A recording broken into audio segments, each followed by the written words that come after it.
Olá, as mulheres cada dia mais lindas, buscando cultuar o seu corpo, se tornarem cada dia mais bonitas, é o que nós temos visto na sociedade brasileira e do mundo todo. Mas qual o preço a pagar pela beleza, pela estética? Por você ficar com o nariz mais bonito, com o bumbum acertadinho, com os belos seios, com os olhos puxados, os lábios mais acertados, conforme as artistas de cinema. Muitas vezes se paga um preço muito caro por se tornar mais bonita. A vaidade, muitas vezes, tem um preço caro demais. Mas quem vai falar sobre a cirurgia plástica, estética e a obrigação do resultado, do que acontece quando algo dá errado, é com muita alegria e muito prazer que eu tenho aqui um grande mestre. No xadrez a gente chamaria de grande mestre, né? Ele é um amigo de muitos anos, que eu fazia muito tempo que eu não ouvia. Me lembro dele dos escritórios do meu grande mestre Samir Achoa, Dr. Décio Policastro. O currículo do Dr. Décio é muito amplo, muito vasto. Eu passaria o programa falando. Eu só anoto entre alguns dos seus livros, né? Um deles aqui, ó, tantos dos seus livros, tenho vários aqui, que ele é conselheiro e coordenador do Comitê de Ensino Jurídico e Relações com Faculdades do Centro de Estudos das Sociedades de Advogados e membro da Comissão das Sociedades de Advogados da Ordem dos Advogados do Brasil, Seção de São Paulo. Foi agraciado pela Assembleia Legislativa de São Paulo com certificado de honra ao mérito por ter participado na elaboração do Código de Procedimentos Processuais do Estado. Autor, entre outros, do livro Código de Processo Ético Profissional Médico e suas aplicações. Bom, são vários os livros do professor Décio Policastro, que eu cumprimento e digo que é uma honra tê-lo aqui, doutor. Esperamos que nossos telespectadores possam usufruir da sua sabedoria conquistada ao longo de muitos anos de advocacia. Muito obrigado, Raul. Antes de iniciar a entrevista, eu gostaria de cumprimentar a TV Aberta e o Dr. Walter Siglione por trazerem esta oportunidade aos seus telespectadores para poderem refletir um pouco sobre esse importante tema tão discutido nos dias de hoje. Estou à sua disposição. Bom, a gente sabe aqui, inclusive, nesse seu livro, Pacientes e Médicos, Seus Direitos e Responsabilidades, Dr. 10, da editora Del Rey, no capítulo 10, que eu estava olhando aqui, a cirurgia plástica pode ter finalidades diferentes. A corretiva, reparadora, regeneradora ou reconstrutora. Correção de defeitos congênitos, lesões deformantes adquiridas por causas diversas e a recomposição da normalidade do corpo desfigurado. E, é claro, a embelezadora, que é o que mais interessa a nossas queridas telespectadoras, né? Que estão sempre querendo ficar mais bonitas, né? Hoje faz mais, quanto mais o mundo evolui, as tecnologias evoluem, as mulheres sentem essa necessidade de ficarem mais bonitas, não só com cremes de beleza, né? Com produtos, quando a gente fala em cirurgia reparadora, né? Ou cirurgia de estética, nós esquecemos que são vendidos aí no mercado vários produtos, né? Vários produtos. Olha, esse é emagrecedor, esse aqui tira estria, esse aqui. As mulheres vão comprando, vão consumindo isso tudo. Mas nós tivemos casos recentes, trágicos, muito tristes. É o caso aí do doutor Bumbum. E tinha uma doutora também, né? Doutora Bumbum também, como é que é? Doutor Bumbum, doutora Bumbum. Tinha os nomes, dois doutores, é que no caso houve casos de mortes. Exatamente. Aí, porque eram procedimentos provavelmente feitos fora das normas e das éticas médicas, os protocolos médicos, né? E que levaram a óbito pessoas. Aliás, não são os primeiros casos e, infelizmente, não serão os últimos. Nas reportagens a gente vê Que essas cirurgias que deveriam serem feitas em hospitais, com UTI, com tudo pronto, não são feitas, muitas vezes são feitas em clínicas, sem as devidas condições, e nem sempre são empregados os materiais necessários nas suas devidas proporções. É isso, doutor, que tem acontecido e como a advocacia tem trabalhado em função disso. Eu quero fazer um retrospecto a respeito da cirurgia plástica. A cirurgia plástica, ela já é conhecida remotamente há 3.500 anos antes de Cristo. Naturalmente, era feita de uma forma muito rudimentar. E por que era feita a cirurgia plástica? Porque as pessoas muitas vezes nasciam com uma deformidade ou então sofriam alguns castigos que deixavam deformados o rosto e algumas partes do corpo. Por exemplo, na Índia era comum o criminoso ter o nariz cortado por causa dos crimes cometidos. E apareciam, então, algumas situações em que se tentava restabelecer a face da pessoa. Aos poucos foram se desenvolvendo os meios de reconstituição das partes feridas, até que, no decorrer da Primeira Grande Guerra Mundial, como os soldados eles ficavam em trincheiras com o corpo e o rosto fora da trincheira, era muito comum eles sofrerem sérios ferimentos no rosto, no pescoço, na boca, e isso levou aos cirurgiões militares terem de encontrar uma forma de reconstituir essa parte ferida. E a partir da Primeira Grande Guerra, houve um desenvolvimento muito grande da cirurgia plástica restauradora ou reconstitutiva ou ainda regeneradora. Então, o primeiro caminho que a medicina seguiu foi de dar uma atenção para essas causas mais imediatas que deixavam as pessoas numa situação de quase monstruosidade e afastavam-na do convívio social. Depois, com o tempo, as coisas foram modificando e passou-se para uma cirurgia voltada para o embelezamento. Quer dizer, procurava-se melhorar uma determinada parte do rosto ou do organismo para corrigir certas ou algumas partes que as pessoas entendessem que não estavam bem e queriam ver melhoradas. Então começou a surgir a cirurgia plástica embelezadora. É importante destacar que o Conselho Federal de Medicina, ele faz uma distinção entre cirurgia plástica e cirurgia. Não faz a distinção entre cirurgia plástica embelezadora e cirurgia plástica restauradora. Por quê? Cirurgia é cirurgia de um modo geral. E cirurgia plástica não existe uma medicina estética.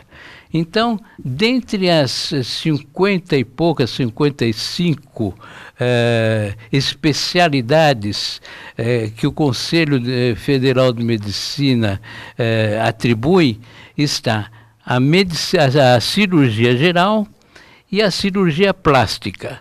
O resto, chamada medicina estética, medicina cosmetológica, medicina embelezadora, são denominações de mercado, mas não aceitas oficialmente pelo Conselho Federal de Medicina. Doutor Décio, só interrompendo o senhor, porque me surgiu uma pergunta, a gente vai voltar nesse assunto, eu quero que volte, inclusive, mas me surgiu uma pergunta. Por exemplo, nos advogados, né, o senhor faz parte, a Ordem dos Advogados, a nossa OAB, ela é muito rigorosa na questão da propaganda, da publicidade para o advogado. Então, eu vejo, por exemplo, nos Estados Unidos, é comum quando você está andando de carro nas estradas, você vê lá escrito injury, não sei o quê, papapá, me contrate, a cara do advogado, dizendo se você passou por alguma injúria, algum problema, pode me ligar para o meu número. Isso aqui no Brasil é proibido. Código de ética não permite que o advogado faça uma propaganda. Exatamente. O advogado pode participar, escrevendo seus artigos, dando suas entrevistas, mas ele não pode fazer uma propaganda. Já na questão plástica de cirurgia, o nosso Conselho Regional de Medicina, que é muito difícil, muito rigoroso em muitas questões, mas ele acaba permitindo, né, essa publicidade. Olha, você vai ficar linda, vai ficar maravilhosa, a pessoa faz uma publicidade muito mais aberta, muito mais ampla. Praticamente, como aqui mesmo o senhor cita, o médico ginecologista e obstetra foi condenado a 10 anos de reclusão pelo TJ de São Paulo, teve suspenso o seu registro profissional, porque causou a morte de uma paciente de 14 anos de idade levada para a mãe para emagrecer. Quer dizer, isso isso é um estelionato no caso, né? Mas quer dizer, cria-se aquela ideia de que vai se tornar, a mulher vai ficar linda, maravilhosa, vai ser toda lipoesculpida, e na verdade, isso também não é culpa da propaganda enganosa que é feita com uma certa fartura aí? O Conselho Federal de Medicina, ele possui resoluções proibindo um tipo de propaganda igual essa que você está se referindo, Raul. O que ele permite é o seguinte, que o médico, quando faz a divulgação do nome dele, ele coloque a especialidade da qual ele conseguiu alcançar. Para ser um cirurgião plástico, são necessários 11 anos de estudo, 5 anos de faculdade para obter o diploma de médico, mas mais 3 anos mais 2 anos de residência e mais 3 de especialidade em cirurgias plásticas. Então não é um cursinho qualquer de fim de semana ou de 1 ou 2 anos que vai resolver o problema. Depois que ele tem esse percurso todo de estudos, ele tem que se submeter a um exame, estou falando do cirurgião plástico, e depois desse exame ele obtém o registro de qualificação de especialidade. Daí sim ele é tido como um especialista. Ele pode colocar médico, doutor fulano de tal, CRM tal, e embaixo a seguir especializado em cirurgia plástica, por exemplo. Então, essas propagandas a que você está se referindo, aqui mesmo, antes de eu entrar na sala, eu estava folheando uma revista onde aparecia cirurgias plásticas em mensalidades suaves prestações. Exatamente. Né? Quer dizer, isso é proibido pelo... Então, é isso que eu tenho Conselho e o Código de Ética Médica proíbe isso. Para você ter uma ideia... Isso seria a mesma coisa que o advogado falar assim, você é um estelionatário, eu te livro da cadeia. Que ele está fazendo uma afirmação, né? Eu acho que não é mais ou menos, os doutores estão aqui nos acompanhando aqui, é mais ou menos quase que uma afirmação. E o advogado não pode nem falar, né? Mal pode colocar o telefone do seu escritório e a sua especialidade. Exatamente. Então isso... não está sendo será que está faltando uma fiscalização mais ampla dos conselhos regionais ligados a essa área? É possível que sim, mas quando a pessoa que vai se submeter a uma cirurgia plástica ou vai se submeter a um tratamento médico, qual é o primeiro cuidado dele? Ele tem que ser prudente, ele tem que verificar se aquele médico ele está adequadamente preparado para aquela função a que ele está se propondo. A Sociedade Paulista de Cirurgia Plástica, ela faz severas advertências, eu sempre ouvi isso, Exatamente. dizendo que você não deve fazer uma cirurgia plástica sem antes consultar o site e para saber se esse profissional, até entre aspas, se ele já não está lá com problemas seríssimos de processos e outras coisas, a sociedade manda fazer isso. O que manda fazer é a Associação Brasileira de Cirurgia Plástica. É isso, eu e falei essa associação é a que confere o certificado, o registro de especialista. No dia 30 e 31 do mês passado, ocorreu o seu terceiro seminário de Direito Médico do Conselho Federal de Medicina. E o presidente da Sociedade Brasileira de Cirurgia Plástica, ele alertou e comentou essa questão desse chamado, entre aspas, Dr. Bumbum, que não é especialista algum. Ele é um médico que recebeu um título de médico, frequentou a faculdade e ponto final. E a partir daí passou a levar um engodo às pessoas que o procuravam. Porque uma cirurgia plástica ela tem que ser feita, como eu disse há pouco, por um cirurgião que conheça a anatomia do corpo da pessoa, que tem que ser feito em um hospital, com anestesia, e depois disso o paciente ainda fica alguns dias em observação para ver se não houve problema algum. Além desse exemplo que você deu, do médico que não era especialista e foi condenado a 10 anos, tem um outro muito comentado, que foi de um médico de Goiás, que ele causou... Exato, lembro desse caso. Lembra? Foi um caso muitíssimo comentado. Ele causou a morte de muitas pacientes e deformidades numa série de outras mulheres, e foi condenado a 29 anos. Está cumprindo pena de 29 anos de prisão, de reclusão. Claro que com as devidas datas vênias da nossa lei, ele vai cumprir o quê? 4, 5 anos no máximo. Provavelmente, mas aí já é uma outra seara, né? Mas, não. E essas pessoas tiveram suas vidas perdidas. E outra coisa, e isso o Conselho Federal de Medicina, a partir desse caso, ele estabeleceu uma interdição da atividade médica. Então, quando o Conselho Federal percebe que o médico, com a sua atividade, está causando um prejuízo para a sociedade, ele pode interditar a atividade profissional daquele médico. Isso está no Código de Processo Ético Profissional como uma das penalidades. Então, o Conselho Federal, ele é muito consciente da responsabilidade social do médico e da medicina, que afinal de contas, todos nós, se não necessitamos, um dia vamos necessitar do médico, e temos de tomar certos cuidados. Agora, o que acontece nos dias de hoje são essas propagandas fáceis que se faz, e muitas das pessoas é o que popularmente se diz complexo de Hebe.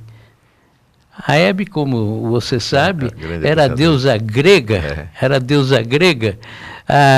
que era a deusa da formosura, da beleza, do embelezamento, e que tinha a eterna juventude.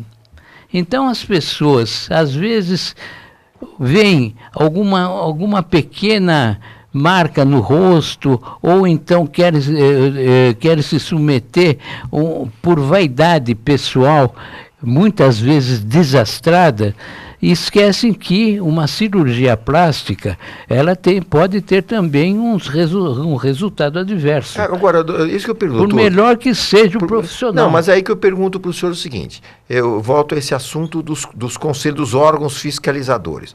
O órgão fiscalizador não deveria, antes de mais nada, ter um determinado setor onde eles pesquisam nessas revistas, essas propagandas que esses médicos fazem, para que, bom, verificam, vamos ver se esse camarada que está anunciando aqui, porque é preciso alguém morrer para muitas vezes se punir esse mau profissional, que nem é profissional muitas vezes.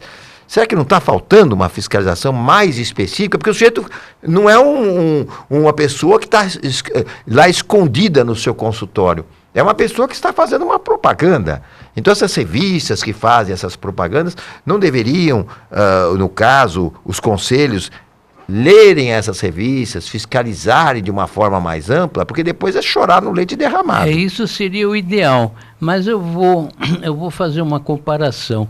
Quantos profissionais, advogados você conhece e a imprensa está diariamente informando que são maus profissionais? É verdade.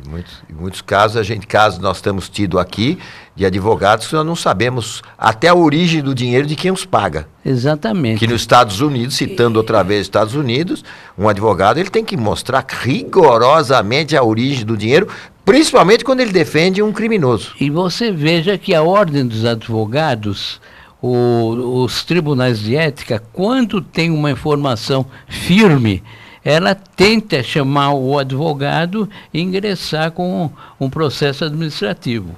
Agora, o Conselho Federal também faz isso.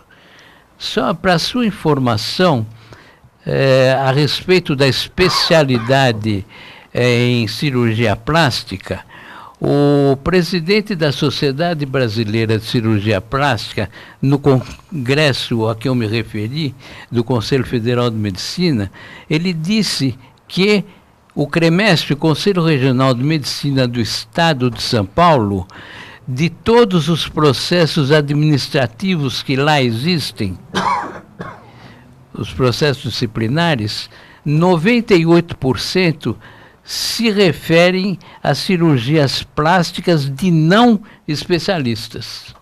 Então, ele toma essas providências.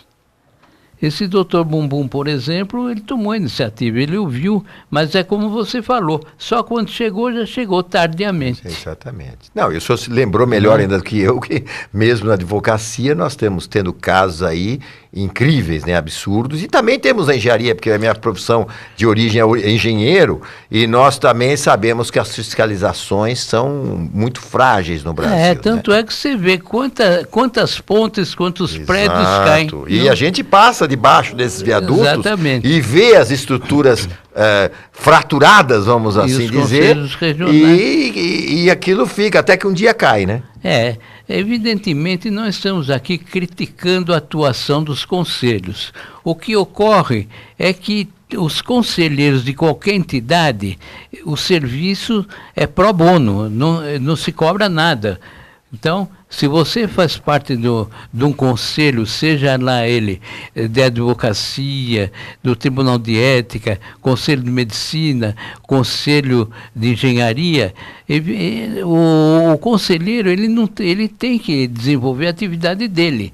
Quer dizer, talvez fosse a ideia de se criar uma legislação própria, estabelecendo certas diretrizes de fiscalização quando se tem uma notícia crimes, vamos dizer assim, ou de uma atuação indevida ou de infração à ética profissional. Eu acho que aí no caso é justamente a nossa cultura brasileira, são erros de todas as partes, porque essas pacientes, infelizmente, também teriam elas a principal obrigação de pesquisar melhor a situação, né, desse médico, e elas fazem isso por dinheiro, de repente, mas é mais barato aquele do que o outro, então você brinca com a tua saúde porque é mais caro uma barata, né? Porque você veja, nessa situação que apareceu, que está muito comentada, desse médico que já está preso, felizmente, ele usava um material chamado metacril. O que é? É um acrílico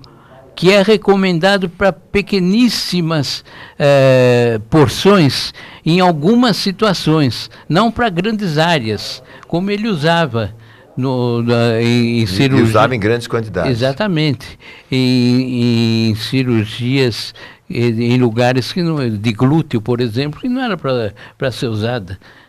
Bom, é só uma coisa, há muitos anos, eu lembro assim, faixa de 30 anos passados, se morreram muitos transexuais por causa de injeção de silicone industrial, que era uma coisa absurda, né? Porque é muito fácil. Você viu que num desses casos comentados pela imprensa, até uma auxiliar de enfermagem usava um produto industrial para melhorar, vamos dizer, entre aspas, a aparência física de alguém. Foi um dos casos também que a pessoa foi presa. Que coisa, bom, é uma verdade. Eu tenho mais alguma advertência a fazer nesse caso? Então a gente pergunta, o conselho de enfermagem não... Então, as falhas vêm de todos os lados, né? Exatamente. Isso que infelizmente é uma questão cultural do povo brasileiro, seja aquele que é o profissional, que deveria ter uma consciência absoluta de tudo isso, mas também o cliente, que muitas vezes acaba deixando passar, né? Certo, devia ser um pouco mais rigoroso na sua escolha. Lamentavelmente... porque não... Veja bem... Porque é diferente de um erro médico, né, doutor? Como o senhor explica aqui nos seus livros. Um erro médico, uma cirurgia de estômago, uma cirurgia do coração, onde acontece uma falha de alguma coisa do caminho, mas que não é pela má intenção do médico, lógico. É um erro que qualquer um de nós poderia cometer, né? Agora, veja, nós somos donos do nosso próprio corpo. Então, cabe a nós usarmos o nosso corpo da melhor maneira possível. Mas não é isso que acontece. A pessoa vê uma notícia qualquer, faça uma cirurgia em 10 prestações, uma cirurgia plástica, vai pagando. Quando chegar na 5ª ou 6ª prestação, eu faço a cirurgia, porque ninguém quer perder dinheiro. Esses maus... Profissionais. Eu não digo que são médicos, porque também tem muita pessoa que não é médica e que faz isso, como há pouco eu falei, não é? Mas os maus profissionais, os maus médicos, porque isso arranha a boa imagem da medicina, porque todos nós precisamos de um bom atendimento médico. Então, no meu modo de ver, essas pessoas que se intitulam médico e têm essa prática, não podem ser chamados de médicos. O senhor, na sua vida profissional, doutor, defendeu muitos casos, assim, de erros médicos, desse tipo. Pegou algum desses casos, desses erros absurdos, quer dizer, de cirurgias plásticas também? Eu vou lhe dar um exemplo. O que me fez começar a me dedicar a esse estudo foi, primeiro, meu professor de medicina legal, Flamínio Fávero, foi um grande professor de medicina legal, titular da Universidade de São Paulo, da Faculdade de Medicina de São Paulo, inclusive lá tem uma sala com o nome dele, para homenageá-lo. E o primeiro caso que eu recebi no escritório foi de uma senhora que fez uma cirurgia plástica. Ela era muito gorda e ficou com uma série de queloides. Sabe o que são queloides? Sei, aquelas acumulações, né? E horrível, ela levou as fotos para eu ver, eu fiquei assustado, né? Coitada. E ela falou, olha, eu queria que o senhor tomasse uma providência. Eu falei, bom, vamos fazer o seguinte, vamos iniciar, eu vou fazer um contato com o médico que fez a cirurgia para a senhora, vamos ver como conseguimos resolver as coisas. E daí eu liguei para o médico, falei para ele, expliquei que não era possível, que nós íamos ingressar em juízo para propor uma indenização por dano material, a despesa que ela teve, por dano estético que ela teve também, não é? E daí ele percebeu que a coisa estava muito difícil para o lado dele e falou, tá bom, então eu faço o seguinte, eu restituo todo o dinheiro que ela me pagou e me comprometo a pagar uma nova cirurgia. Então, na ocasião, conseguimos resolver a coisa amigavelmente. Depois, posteriormente, eu tive casos, por exemplo, de pessoas que perderam fizeram uma cirurgia, uma rinoplastia que chama, e perderam o nariz. Seria aquela desvio do septo nasal? Não. É para afinamento, para melhorar a estética do nariz. Mesma coisa que o Michael Jackson. Sei. Quantas cirurgias ele fez, como é que ficou o nariz dele? Então. Não é?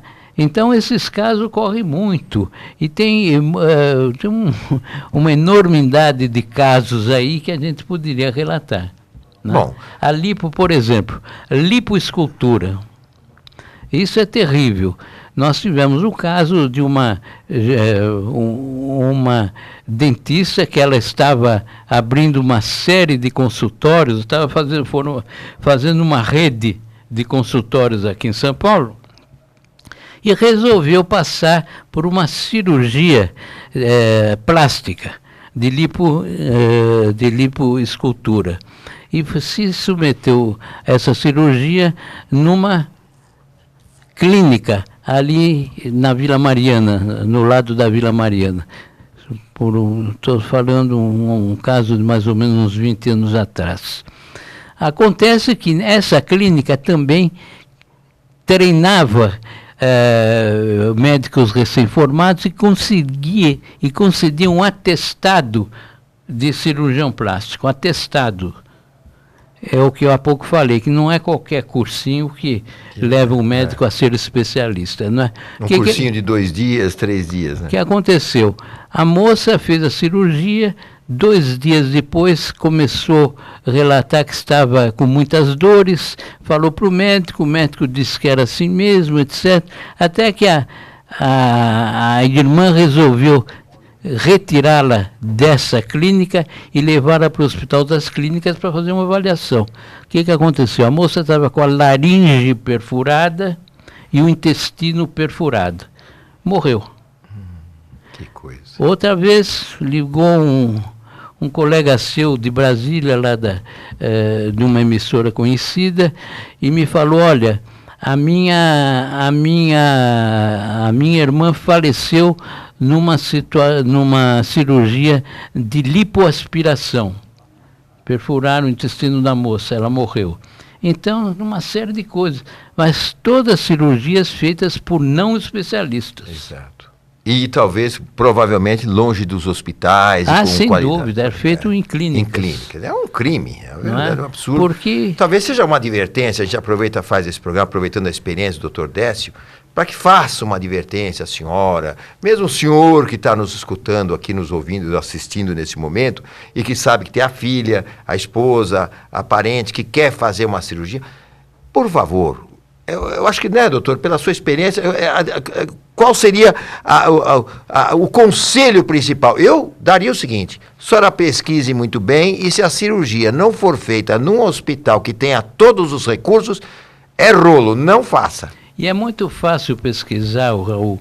O CREMESP, o Conselho Regional de Medicina do Estado de São Paulo, ele tem uma relação de todos os médicos, inclusive dos especialistas. Qualquer especialidade. A Sociedade Brasileira de Cirurgia Plástica, ela tem a relação de todos os médicos que têm registro de especialista em cirurgia plástica. A Sociedade Brasileira de Dermatologia, a mesma coisa, ela tem a relação de todo médico formado em medicina, especialista em dermatologia. Então, é fácil pesquisar, é só ingressar num desses órgãos, colocar o nome do médico, ou então, se não souber o nome do médico, procure o nome do especialista para poder se submeter ao procedimento estético ou à cirurgia estética. Eu queria aproveitar, doutor Décio, aproveitando toda a sua experiência, dentro esse excepcional livro que o senhor também escreveu, Erro Médico e suas consequências jurídicas, aqui mesmo o senhor já falou sobre isso, mas eu queria rapidamente explorar um pouquinho do tema do cuidado paliativo, tratamento paliativo, ortotanásia, eutanásia, suicídio assistido, distanásia. No Brasil, eu sei que a eutanásia é totalmente proibida, mas a ortotanásia, ela é permitida, né? Eu acredito que tenha algumas coisas do gênero, o que é permitido no Brasil e o que não é permitido pela lei brasileira. E o que o senhor acha, na sua opinião, que deveria ainda ser cabível de melhor regulamentação? A eutanásia, como nós sabemos, é o que nós chamamos também de homicídio caritativo. é aquela situação em que a pessoa está numa situação de sofrimento tal que pede para um terceiro, ou esse terceiro vê aquele sofrimento todo e se propõe a extinguir a vida do paciente. Isso é crime, está no nosso Código Penal.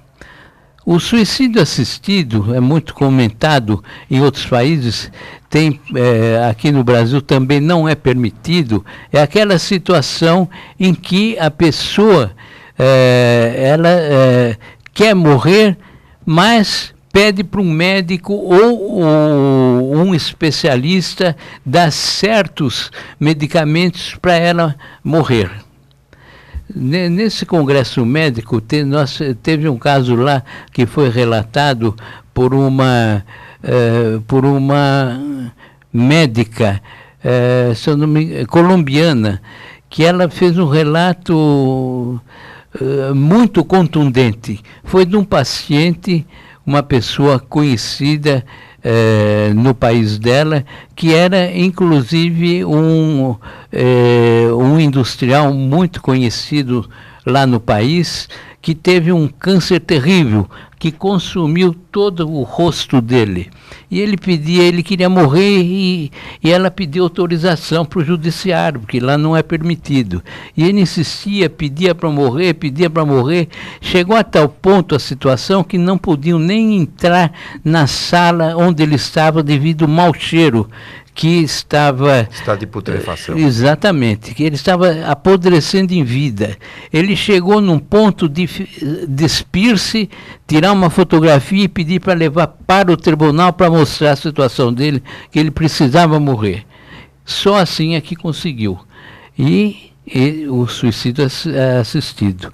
E o médico foi autorizado a aplicar um medicamento para que ele morresse tranquilamente. E qual a diferença entre isso tudo e a ortotanásia? A ortotanásia é o seguinte: é a pessoa chegar a uma morte natural, morrer naturalmente. Então, o que se faz? São suspensos todos os medicamentos. Toda atividade médica é suspensa e o organismo vai aos poucos definhando até chegar ao termo final. E sem um sofrimento mais acentuado. E sem o sofrimento. Essa é permitida pela lei brasileira. Essa é permitida. Tanto é que o Conselho Federal de Medicina, porque antigamente os médicos ficavam muito preocupados. Tem uma missão de socorro aí. O dever médico é acompanhar a pessoa e dar todo o tratamento até o último dia de vida. Mas chega num ponto que o médico tem que levantar a bandeira branca, não consigo mais. Não tem mais, o rim já faliu, os outros órgãos já faliram. A medicina não tem mais condição de atender. Então, nesses casos, é aquela história. Você todos já ouviram falar, eu vou pedir para desligar os equipamentos. Desliga o tubo, né, como falava. Exatamente, popularmente se falava assim.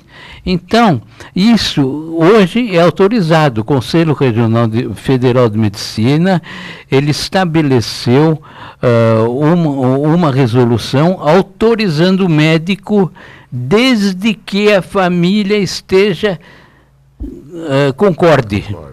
E se o paciente estiver em condições de manifestar a vontade, a mesma coisa, não é? Ele vai dizer que quer morrer, quer que parem os tratamentos.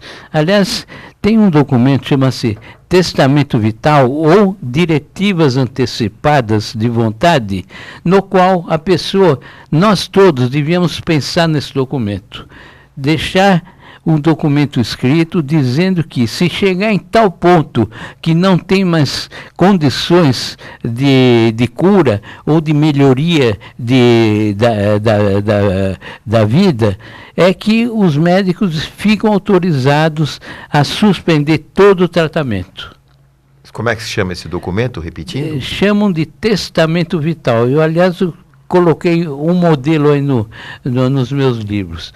Ou a palavra mais correta é diretivas antecipadas de vontade, quer dizer, o direcionamento da sua vontade antecipadamente da morte. Uma ocasião eu discuti com um médico sobre esse assunto, sobre um paciente que já estava era um senhor de muita idade, já tinha mais de 90 anos, já estava sob traqueostomia, numa situação muito difícil, e sabia que era apenas um paliativo, ele iria viver, aliás, graças aos recursos dos grandes hospitais, porque se fosse no hospital de INSS, ele já tinha morrido faz tempo. Lembramos o caso do nosso Alencar, ex-presidente. Ex-presidente, que já estava morto várias vezes e era praticamente, vamos usar o termo, ressuscitado no Hospital Sírio-Libanês, graças ao sem número de equipamentos médicos de primeira geração. A medicina tem condição de deixar a pessoa respirando estado vegetativo até...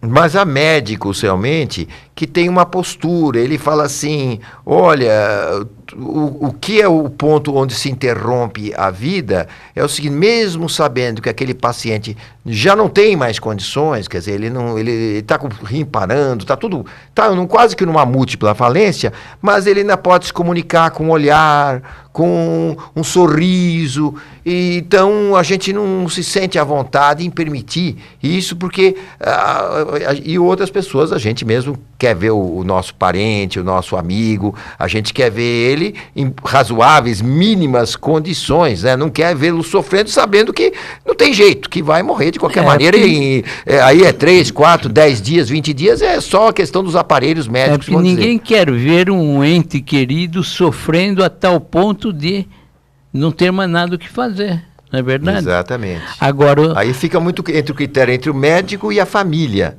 do paciente, que aí que acabam chegando a essa conclusão. Mas hoje... Com esse documento, com esse documento não. E também, se a pessoa não está consciente ou não está em situação de transmitir a própria vontade, por exemplo, a pessoa está em coma, não tem condição, não tem condição de se manifestar.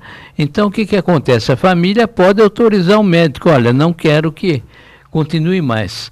Existe uma série de cuidados que o médico tem que decidir. É o caso da morte encefálica. É o caso exatamente quando já existe morte do cerebral, não né?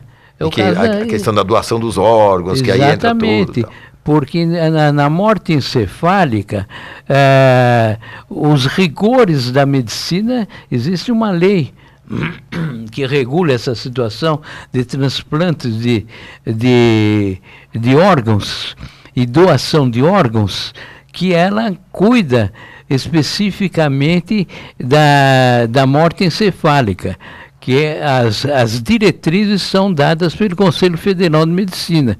E é uma segurança total, quer dizer, quando o organismo não reage e os médicos detectam que houve uma falência total dos órgãos, a chamada morte encefálica, eles seguem uma série de procedimentos para realmente confirmar se realmente houve a morte encefálica. São protocolos. São protocolos rigorosíssimos. Não é?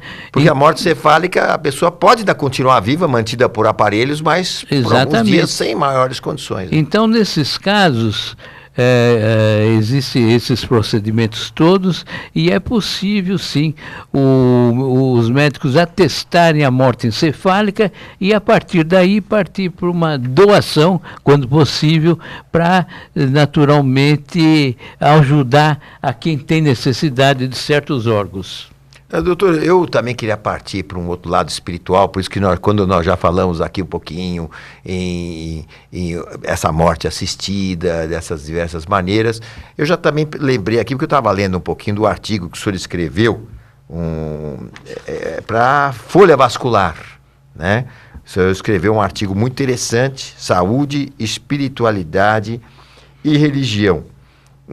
Esse livro, esse artigo, o senhor se baseia, lógico, em toda a sua prática como advogado, militante nessa área de saúde, e que o senhor fala também, entre outras coisas, de como a fé, a religião, o espiritualismo podem influir diretamente na sua saúde. E eu gostaria que o senhor falasse um pouquinho sobre isso e como é que o senhor teve a ideia de escrever esse artigo. Esse artigo, Saúde, Espiritualidade e Religião, ele foi publicado primeiramente no portal do Conselho Federal de Medicina e, posteriormente, o pessoal aqui da Folha Vascular pediu informou que gostariam de publicar na Folha. E eu autorizei com muita satisfação, porque hoje em dia há uma série de estudos, inclusive o Hospital Albert Einstein tem essa equipe, o Hospital a Faculdade de Medicina da Universidade de São Paulo também tem. São equipes que estudam e verificaram que as pessoas que têm uma certa religiosidade, eu não estou falando de religião aqui, estou falando de religiosidade, quer dizer, alguém que acredita em alguma coisa que tem fé, né? Que tem fé, eles têm uma possibilidade maior de ajudar a recuperação de suas doenças. Então, é uma questão muito interessante, isso já vem desenvolvendo há muitos anos. A própria Organização Mundial de Saúde já admite essa possibilidade, porque a pessoa, o descrente, aquele que não acredita em nada, ele naturalmente não tem em que se apegar e, nesse caso, ele sofre mais. E daí a doença ela evolui com maior rapidez.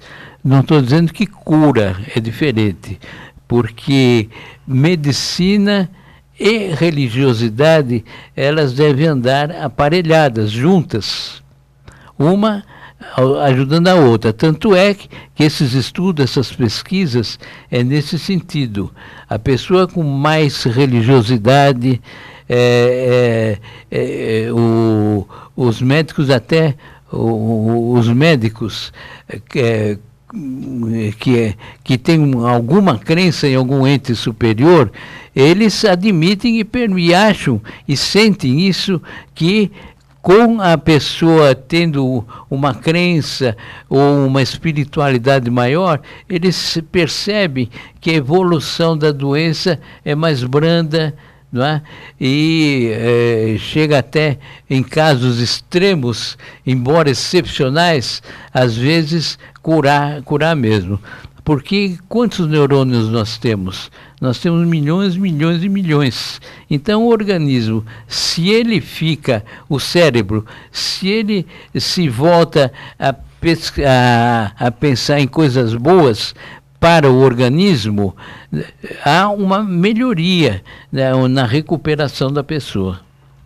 Aliás, hoje até se fala em campanhas políticas, na humanização de hospitais, se fala também da presença de animais, de cachorros, no tratamento de crianças, né, com câncer e outras doenças também, porque, na verdade, muitas doenças, pelo menos é que dizem muitos médicos, vêm de questões do dia a dia da nossa vida, quer dizer, muita depressão, por causa de problemas e mais problemas que a gente se envolve, e decepções, tristezas, isso acaba causando doenças. A pessoa que tem como o senhor falou, uma espiritualidade, né, voltada, né, no caso, uma religiosidade, como o senhor citou, ela tem mais chance de buscar aquela positividade capaz de tirar as ondas negativas. Aí entra muita coisa, inclusive, em função disso. Né? Você usou duas palavras aí que merecem serem repetidas: depressão e tristeza. A pessoa que se entrega, o resto do organismo, ele não se alimenta bem, não reage bem, não dorme bem, não se movimenta bem e assim por diante. Quem já não ouviu falar, a fé move montanhas? Exatamente, é verdade. Essa é uma frase, não é? que nós já ouvimos bastante. Então, a fé, o move montanhas aí é nesse sentido, quer dizer, ajuda em toda situação. Exato. O próprio Einstein, ele já admitia a presença de um ente superior. Ele era judeu, como nós sabemos. E seria, no caso, um ateu, né? Vamos assim Exatamente, dizer, né? Não é? Então, é por isso que a evolução da medicina também é nesse sentido, de estudos nessa área do cérebro, como é que o cérebro se desenvolve, e, nesse sentido, essas melhorias que se tem percebido. E o outro artigo que o senhor escreveu também, com muito sucesso, que eu também estava dando uma folheada, foi publicado pela Associação Brasileira de Transplante de Órgãos, sobre doações e transplantes de órgãos. Como está a nossa lei? A nossa lei está avançada, ela funciona como em outros países. Como estamos nós, o transplante de órgãos? Esse mês, eu não sei por que cargas d'água, está sendo dedicado ao Setembro Amarelo, que é chamar atenção para o suicídio, que está aumentando enormemente no meio social. Mas antigamente existia o Setembro Verde, que também é um mês dedicado às doações e transplantes de órgãos. Nós temos uma legislação muito avançada em questões de doações e transplantes de órgãos, porque o transplante pode ser feito de pessoa viva, como também de pessoa falecida, né? Agora, a doação, você pode doar órgãos múltiplos, por exemplo, o rim, não é? Uma parte do fígado, uma parte do pulmão e assim por diante, em benefício de alguém cujo órgão já não responde mais com aquela força vital exigida. Mas você pode fazer uma doação desde que não prejudique a si próprio. Então, muito cuidado. E normalmente pós-mortem. Não, você pode fazer uma doação em vida. Isso, no caso, vamos dizer, um rim que você quer doar para um familiar. Agora, pós-mortem, você pode ou deixar por escrito, ou então já dizer para os familiares, olha, quando eu morrer eu quero que você faça a minha doação para uma entidade científica. E como é que fica uma situação, doutor, que me passa pela cabeça agora, de uma pessoa que escreva isso e fala, olha, eu gostaria, caso me acontecer alguma coisa, eu já estou doente e tal, quando você deixar por escrito que meus órgãos eu gostaria que aqueles que fossem possíveis de aproveitar, que fossem doados. Porém, a sua família, vamos dizer, seu pai e sua mãe, são de uma religião, crente, alguma coisa que não permitem, dentro da religião deles, que seja feito isso. E o que prevalece? A vontade do próprio, do paciente, no caso, do próprio, ou a vontade da família que a sua religião não permite? Olha, quanto à religião, nas pesquisas que eu fiz, eu concluí e cheguei à conclusão até o momento de verificar que nenhuma religião proíbe esse ato de humanidade em benefício de terceiro. Toda religião permite. Porque algumas não permitem, inclusive, transfusão de sangue, não, né? Sim, essa é transfusão de sangue e a questão das testemunhas de Jeová, que realmente é uma crença que todos nós, cada religião tem sua crença. Então a gente tem que respeitar a situação das testemunhas de Jeová em relação à transfusão sanguínea. Mas eles não têm obstruções na questão da doação de órgãos. Não. O senhor não viu nenhuma religião, nada que obstivesse? Nada. Agora, a sua pergunta. Vamos supor esta situação em que a pessoa em vida, ela deixa a autorização. Ela pode também dizer para outras pessoas, que além da família, que ela deseja ser um doador. Eu não sei se você está lembrada que uma época houve uma legislação que ela determinava que constasse nos documentos de identidade, sou doador, exato, não sou doador. Exato. Está lembrado? Estou lembrado, eu até fiz a pergunta, porque recentemente eu renovei o meu RG, E não né? colocaram. E não colocaram. No meu anterior tinha essa doação. Eu falei, ué, mas agora que evoluiu o negócio, eu não tem mais? Como é que porque fica? a conclusão que se chegou é a seguinte, e por isso que foi eliminado, a doação ela tem que ser espontânea, tem que ser consentida, ela não pode ser imposta, não é? Quer Mas dizer, aqui é uma a liberdade da pessoa. Mas eu fui consultado, quer dizer... Na ocasião. Na ocasião, agora dessa vez não fui consultado. Não, porque naquela ocasião, a pessoa aceitasse ou não, parecia lá, sou doador.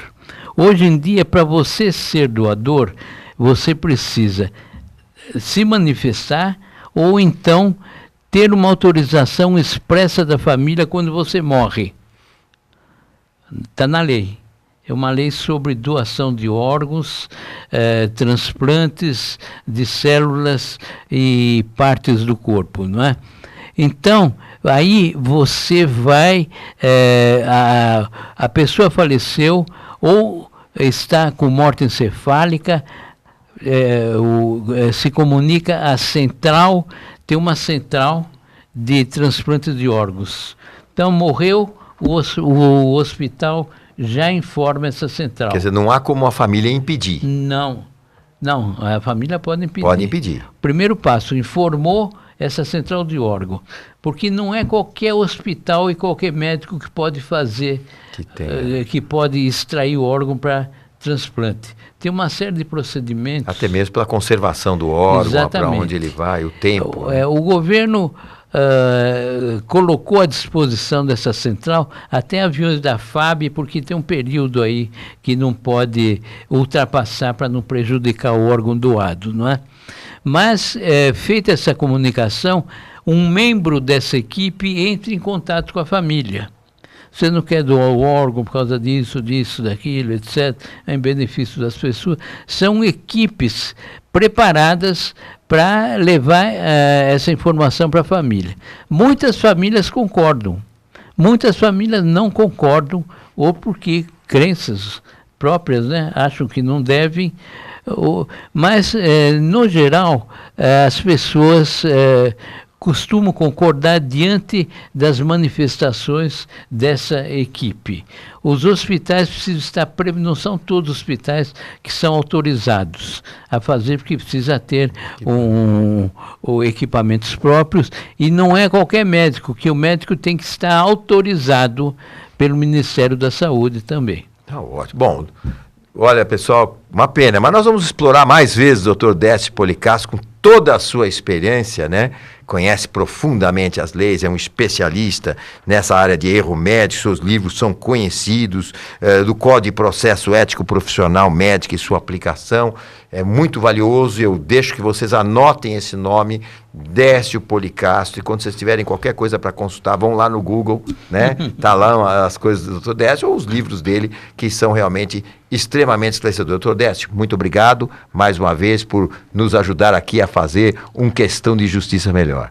Muito obrigado, Raul. Mais uma vez, eu quero repetir meus cumprimentos à emissora TV Aberta, a você, ao Dr. Walter Siglione, o vice-presidente desta casa, pela oportunidade que você está levando aos seus telespectadores para refletir sobre esse importante tema, que você é dono do seu corpo, mas você precisa saber fazer com ele as coisas próprias em benefício dele próprio.